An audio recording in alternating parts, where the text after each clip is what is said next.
Hi everyone, this is robin और मैं आप सभी को वेलकम करता हूँ हमारी किरण पब्लिकेशन की इस सीरीज़ के अंदर जहाँ पर हम वन वर्ड सब्स्टिट्यूशन डिस्कस कर रहे थे।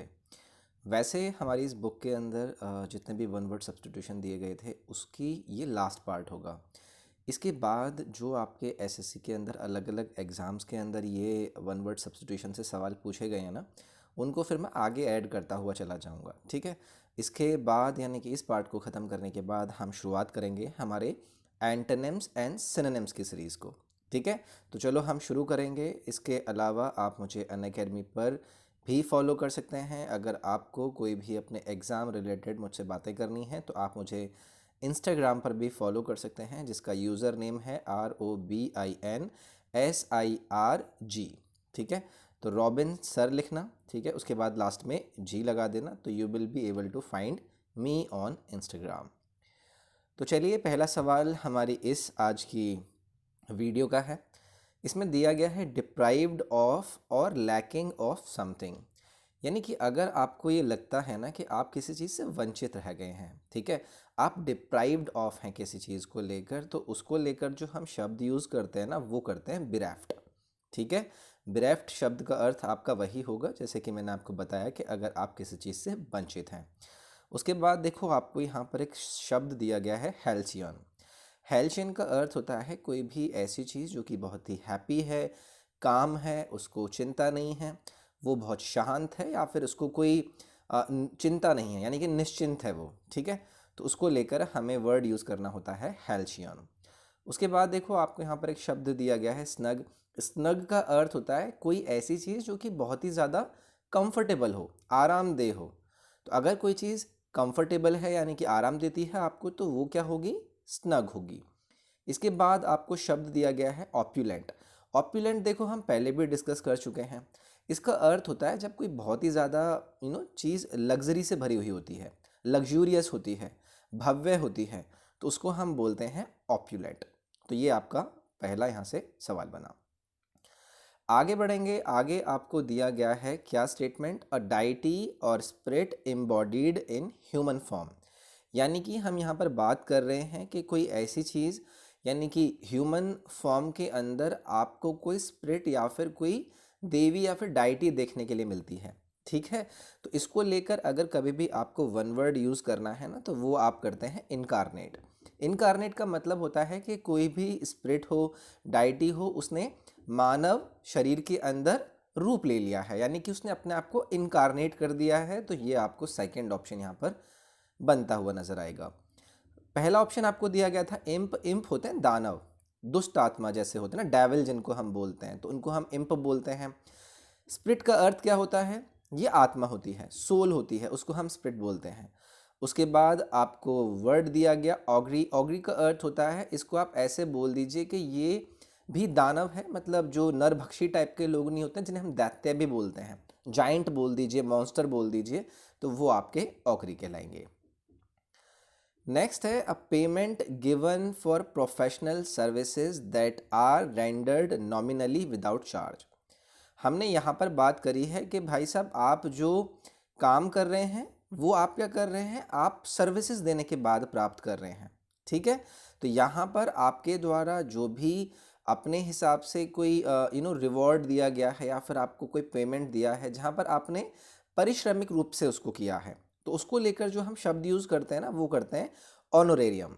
ठीक है, तो ऑनरेरियम का अर्थ हो जाएगा वही कि एक ऐसा पेमेंट जो कि प्रोफेशनली सर्विसेज को यहाँ पर आप रेंडर करते हैं, ये आपका यहाँ पर ऑनरेरियम बन जाएगा। उसके बाद पेनल्टी का देखो अर्थ आपको पता ही होगा। ठीक है, इसमें किसी को प्रॉब्लम होनी चाहिए, या तो आप पेनल्टी की बात करें या फिर आप रेट्रीब्यूशन की बात करें, दोनों का वही अर्थ होता है जहाँ पर हम किसी को पनिशमेंट करते हैं या उसके ऊपर दंड लगाते हैं। फोरफीट का अर्थ क्या होता है? ये होता है किसी चीज़ का जब्त कर लेना। ठीक है, मतलब मान लीजिए आपसे कोई चीज़ किसी ने ले ली, वापस ले ली, जब्त कर ली, तो वो उसने क्या कर दिया? फोरफीट कर दिया आपकी उस किसी भी चीज़ को। ठीक है, तो ये आपको यहाँ पर याद रखना था। अगला है चेंज इन फॉर्म, नेचर और सब्सटेंस। हमने यहाँ पर बात करी है कि किसी का परिवर्तन हो जाना, किसी का बदल जाना, या फिर जो कोई चीज़ थी उसका नेचर हो, उसका फॉर्म हो, वो चेंज हो गई। तो उसको लेकर जो यहाँ पर शब्द यूज़ करेंगे ना, वो होगा आपका ट्रांसम्यूट।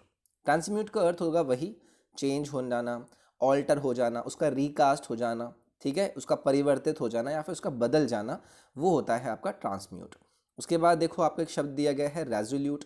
ये होते हैं वो व्यक्ति जिनके अंदर डिटर्मिनेशन भरी हुई होती है कि भाई हम ऐसे करके ही मानेंगे, मतलब वो क्या होते हैं, दृढ़ निश्चयी होते हैं, तो उनको हम क्या बोलेंगे, रेजोल्यूट बोलेंगे।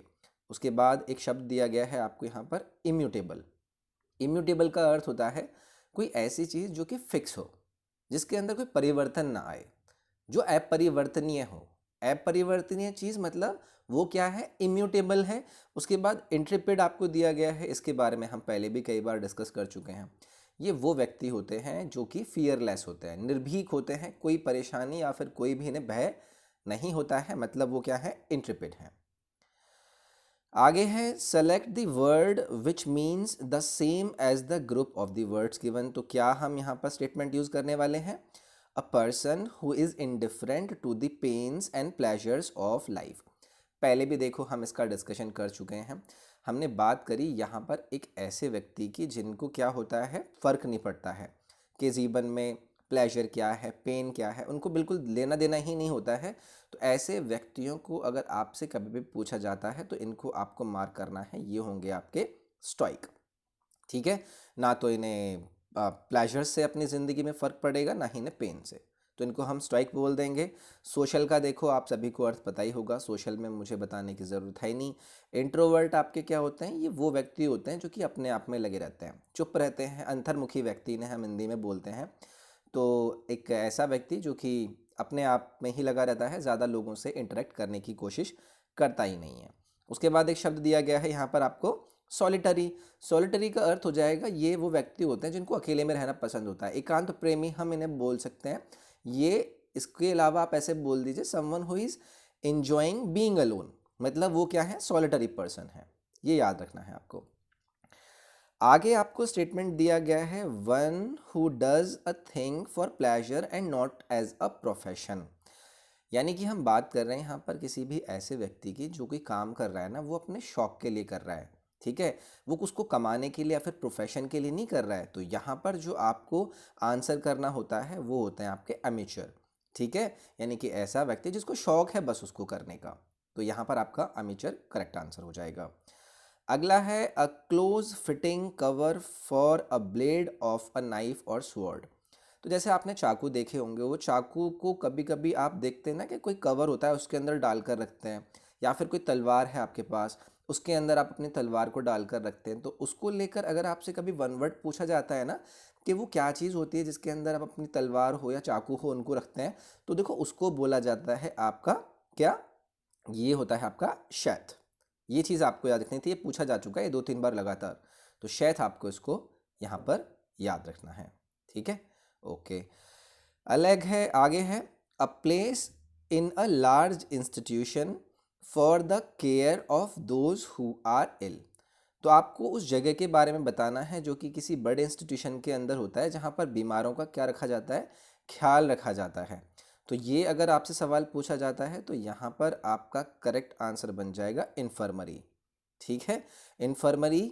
या फिर आप प्रिजन के अंदर आपने देखा होगा ना, इन्फर्मरी होते हैं, जैसे कि आप मान लो कि किसी जेल की बात कर रहे हैं, तो जेल के अंदर क्या होता है, कोई ऐसे छोटी छोटी जगहें होती हैं, मान लो किसी कैदी को कुछ दिक्कत आ गई, उसको उसको खाना हजम नहीं हो रहा है या फिर उसको चोट लग गई है, तो उसको जो ले जाया जाता है ना किसी भी जगह पर जहाँ पर उसका ख्याल रखा जाता है या फिर उसका ट्रीटमेंट करा जाता है, तो उस इंस्टीट्यूशन के अंदर जो इन्फर्मरी होगी वो आपकी वही जगह होगी, ये आपको याद रखना था। अगला है government not connected with the religious और स्पिरिचुअल मैटर्स। यहाँ पर बात करी गई है उस सरकार की जो कि रिलीजियस और स्पिरिचुअल मैटर्स से कनेक्टेड नहीं है, तो इसको लेकर आपको याद रखना है सेक्युलर। सेक्युलर मतलब सबके लिए समान है, वो किसी एक पर्टिकुलर रिलीजियस या फिर स्पिरिचुअल मैटर्स को सपोर्ट नहीं करती है, वो सभी को साथ में लेकर चलती है। तो यहाँ पर हम जो करेक्ट वन वर्ड यूज़ कर सकते हैं वो कर सकते हैं सेक्युलर। बाकी देखो डेमोक्रेटिक का आपको अर्थ पता है, ये प्रजातांत्रिक हम बात कर रहे हैं। मोनार्कियल क्या होता है, या राजतंत्रीय होता है, जहाँ पर कोई किंग या फिर क्वीन यहाँ पर रूल कर रही होती है, ठीक है। और ये थियोक्रेटिक के बारे में भी आपने सुना होगा, ये होता है एक ऐसा सिस्टम जहाँ पर सरकारें जो चलती है ना वो भगवान के नाम पर चलाई जाती हैं, संतों के द्वारा या फिर जो प्रीस्ट होते हैं, जो पुजारी होते हैं उनके द्वारा। तो ये चीज़ें यहाँ पर आपको याद रखनी थी। अगला है a sound that can not be heard. तो एक ऐसी आवाज़ जिसे हम सुन ना पाएँ, तो उसको लेकर आपने सुना होगा इनऑडिबल हम बोलते हैं, है ना। जैसे हमारा टीचर क्लास में पढ़ा रहा होता है, हम क्लास के लास्ट में बोलते हैं, तो हम उनको उठकर नहीं बोलते हैं कि sir you are not audible. Not audible बोल दीजिए या फिर इनऑडिबल बोल दीजिए, मतलब आवाज़ नहीं आ रही है हमारे पास आपकी। तो एक ऐसी साउंड जो कि सुनी नहीं जा पा रही है, तो उसको हम इनऑडिबल बोल देंगे। ये आपको याद रखना है। इनविजिबल का अर्थ क्या होता है? ये वो व्यक्ति होते हैं जिन्हें आप देख नहीं पा रहे हो, अदृश्य हम इनको बोल सकते हैं, ठीक है। और उसके बाद अनरिवील्ड क्या होता है? अनरिवील्ड भी आपका वही है जिसको हम रिवील ना करें, जो सीक्रेट हो, जो गुप्त रहता हो। तो ये आपके यहाँ पर कुछ कुछ चीज़ें बन जाती हैं, इनको आप याद रखिएगा। अगला है the keeper of a museum. तो जैसे म्यूज़ियम वगैरह होते हैं ना, तो उनकी रखवाली करने के लिए जो व्यक्ति होते हैं उनको हम किस नाम से बुला रहे होते हैं, ये आपको यहाँ पर बताना था।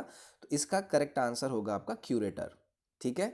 किसी भी म्यूज़ियम की देखभाल करने वाले को हम क्या बोलते हैं? क्यूरेटर बोलते हैं। ये सवाल भी कई बार पूछा जा चुका है, तो प्लीज़ इसको भी आप याद रखिएगा।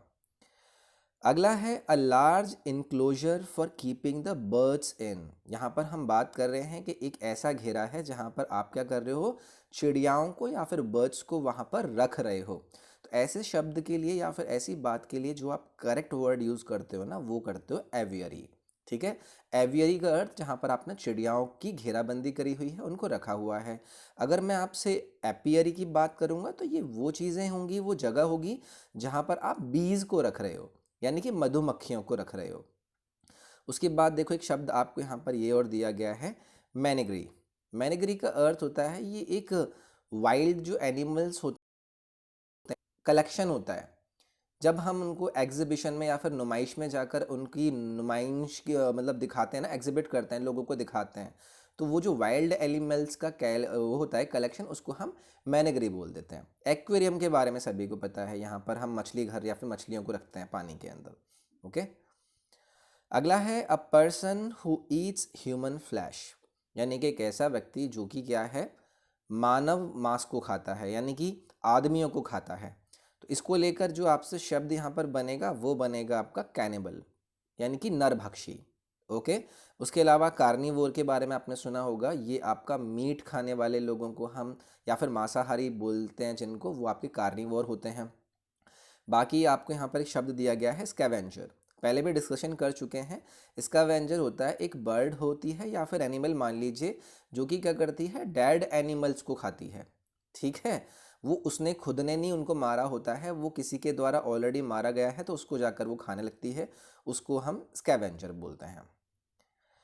आगे है अ fort less typically on one on high ground above a city. Fortress, यानी कि हम बात कर रहे हैं कि कोई एक ऐसा किला टाइप का है जो कि थोड़ी सी ऊंचाई पर बना हुआ है, किसी सिटी के थोड़ा सा ऊपर जाकर बना हुआ है।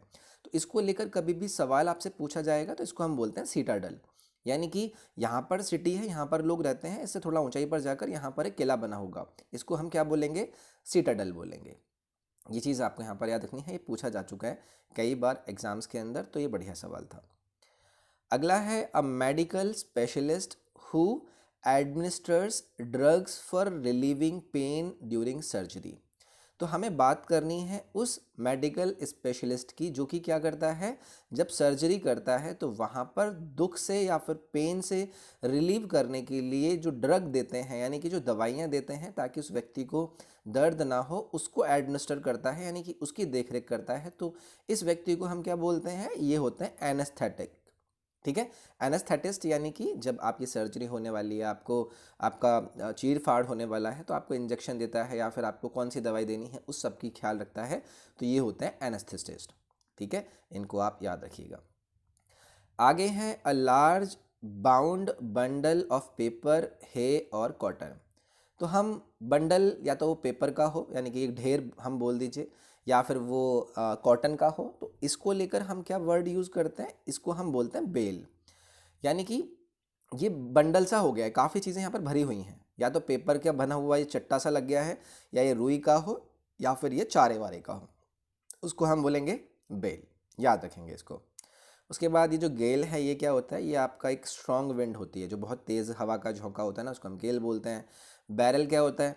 ये लार्ज कंटेनर होते हैं जिसके अंदर हम लिक्विड्स को रखते हैं। कैशे क्या होता है? कैशे के बारे में आपने सुना होगा, ये आपका आइटम्स का कलेक्शन होता है जिसको हम हिडन प्लेसेस पर छुपा कर रखते हैं, ठीक है। जैसे कि आपके मोबाइल में कैशे मेमोरी होती है, वो भी क्या होता है? कलेक्शन होता है अलग अलग मेमोरीज़ का, जिसको छुपा कर मोबाइल आपका कलेक्ट कर लेता है, सो दैट कि आपकी किसी भी चीज़ को रिकॉल कर पाए जब आप उसको सर्च करें, ठीक है। Okay, instruments used for coding and decoding messages, तो देखो इसको बोलते हैं क्रिप्टोग्राफ। क्रिप्टोग्राफ का यानी कि बी ऑप्शन जो आपको दिया गया है, इसका अर्थ होता है कि ये एक ऐसा इंस्ट्रूमेंट यानी कि यंत्र होता है जहाँ पर कोई मैसेज को अगर आपको डिकोड करना है, उसके बारे में पता लगाना है, तो वहाँ पर ये क्रिप्टोग्राफ काम आते हैं। बी ऑप्शन यहाँ पर करेक्ट होता। नेक्स्ट है, आपको बोला गया है the base frame of a car और अदर व्हील्ड व्हीकल। तो अगर मैं किसी कार की बात करूं या फिर किसी और पहिए वाले व्हीकल की बात करूं, तो उसका जो बेस फ्रेम होता है उसको आप किस नाम से बुलाते हो? तो देखो उसको हम बोलते हैं चैसी, ठीक है। आपने सुना होगा कि भाई इसकी चैसी खराब हो रखी है, यानी कि वो एक तरीके से उसका बेसिक स्ट्रक्चर होता है, ठीक है। तो ये आपका थर्ड ऑप्शन यहाँ पर करेक्ट हो जाएगा। आगे हैं थिंग्स और people of the same kind. या तो वो कोई चीज़ हो या फिर वो कोई व्यक्ति हो जो कि एक ही तरीके के होते हैं, इनको लेकर अगर आपसे सवाल में वन वर्ड पूछा जाएगा तो वो होगा होमोजीनस। होमोजीनस मतलब एक ही जैसी हैं वो, चाहे वो चीज़ें हों चाहे वो कोई पीपल हों यानी कि लोग हों, तो होमोजीनस मतलब एक ही तरीके के हैं, सेम काइंड के हैं। आगे बढ़ेंगे, आगे पूछा गया है a small group of people having control of a country. तो एक छोटा सा लोगों का एक ग्रुप जो कि पूरे देश के ऊपर क्या करता है? कंट्रोल करता है। तो वहाँ पर आपको वन वर्ड यूज़ करना है, ओलिगार्की।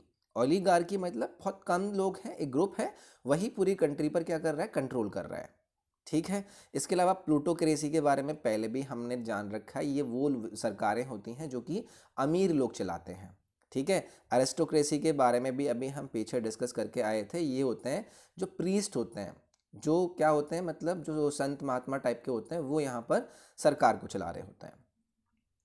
आगे है अ पर्सन, एनिमल और plant much below the usual height. अगर कोई व्यक्ति है, कोई जानवर है या फिर कोई पौधा है, जितनी उसकी नॉर्मल हाइट होती है उससे उसकी छोटी हाइट है, तो उसको हम किस नाम से बुलाते हैं? कौन सा वन वर्ड हम यहाँ पर यूज़ करते हैं?